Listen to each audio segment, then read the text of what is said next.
see what just happened. Finally, at least a jury and not a group of people are given the opportunity to request for accountability from the powers that be in the United States. And then while we wait for that to sink in, there's something we must do as a people. There are changes we must make. Yes, there are changes we must make as colored people to thrive, to gain our respect back, to lay the foundations for our children in the future. There are changes we must make. But first, like I always say, if you have not subscribed to our YouTube channel, please do. Click the button there. Subscribe, share it, react. We want to hear from you. Your contributions make what we're doing better. And like I said, very soon we'll be going on Patreon. I'll be glad to work with you for your contributions. Like I always say, before we discuss anything, what do our elders, what does our past say about this? Take a look at that frame.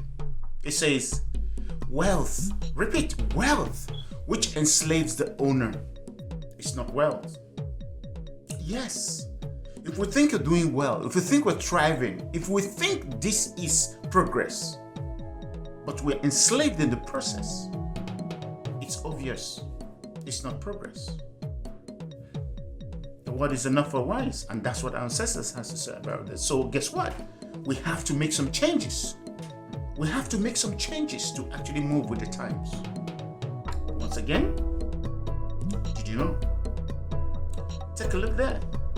Did you know that the automatic elevator doors, yes, was invented by a colored man, Mr. Alexander Miles, in 1887? Yes, 1887. I want you to recognize that. Check that out. Like I said, the use of elevators in everyday life keeps people from committing to long and grueling climbs up several flights of stairs. However, before the creation of elevator doors that close automatically, riding a lift was both complicated and risky. Before automatic doors, people had to manually shut the shaft elevator doors before riding. Forgetting to do so led to multiple accidents as people fell down elevator shafts. But when the daughter of an African-American inventor, Alexander Miles, almost fell down the shaft, he took it upon himself to develop a solution. So in 1887, I repeat, 1887, he took out a patent for a mechanism that automatically opens and closes elevator shaft doors, and his designs are largely reflected in elevator use today. So please recognize and be grateful each time and every day you get into the elevator. Thank you, Mr. Alexander Bells. I said Alexander Bells, Alexander Miles. Once again, did you know? Yes. The topic today is clear.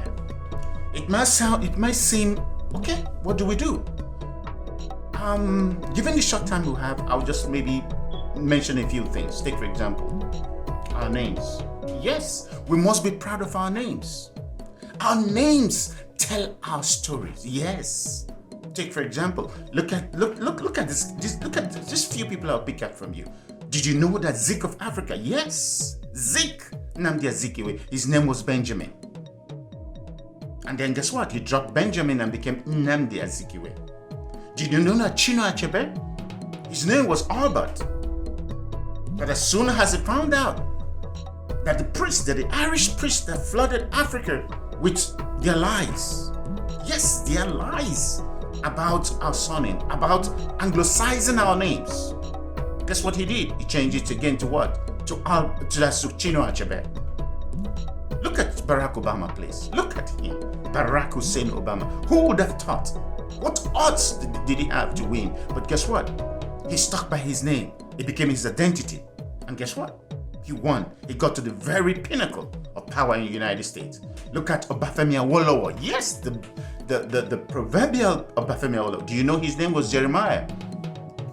All you need to do to search. There's nothing I say actually that is original. All I need to do is just open a few books and it's right there in your faces. Yes, look at Kwame Nkrumah. Did you know his name was Francis? Yes. As soon as these people study, they find out that, guess what? Oh, they lied to us because they couldn't call our names. And then they anglicize our names. And then many of us even feel proud that our names are anglicized. Well, guess what? They did. He dropped his name too.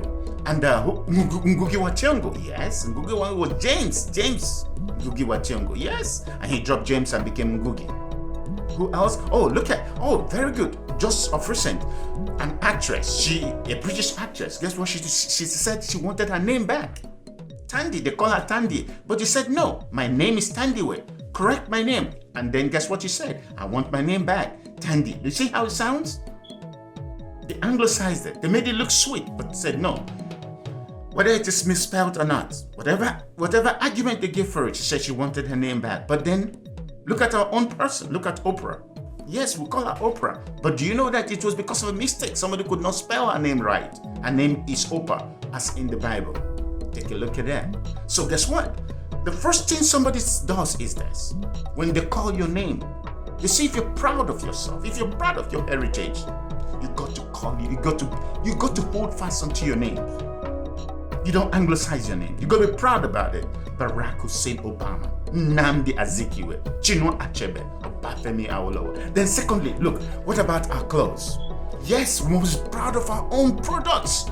Like our clothes, they were produced relative to our culture and weather. Look at our lawyers. Look at our lawyers, the kind of things they wear to court, sweating in African sun, for God's sake. In tropical weather, look at our lawyers. Is it not about time they change the clothes they wear, please? Look at some presidents. Look at some presidents. Look at President Kofo in Ghana. Look at Nelson Mandela. Look at Mahatma Gandhi. Look at our school children. Ghanaian school children are adopting the culture. They're already changing their uniforms. You don't have to dress to be like your colonial masters. It is colonial mentality. It's colonial mentality. We've got to change our names. We've got to change the things we wear to reflect our culture and our people. Yes. What else? Oh, yes, our curriculum. Yes, our curriculum has to change. It had to be revisited. Yes, it has to be revisited. Because of the manipulation of history and knowledge to subjugate other people across the world. Take, for example, oh my God, look at Mungo Park discovered the River Niger, for God's sake. Mungo Park discovered the River Niger. Caucasians discovered Australia. Caucasians discovered America when people are living here. Think about that. Jesus Christ is a European, is a Caucasian, not Arab, not Jews. Come on, think about it. Something is wrong. We have to revisit. We have to revisit our curriculum in schools. We have to revisit these things. We have to make the contextual about the people of the land. Yes. Where do I go? Look, every day they tell us stories and we believe that Africans did not rebel against European dominion over Africa. But please look at King Mvembe. Yes. Did anybody even tell you that Ologboshere, yes, King Ologboshere, Chief Ologboshere fought against the British, killed. In fact, he was instrumental towards the looting and pillage of the Benin Kingdom. They took him to Britain and actually executed him. Yes, but these are things you don't read every day in history.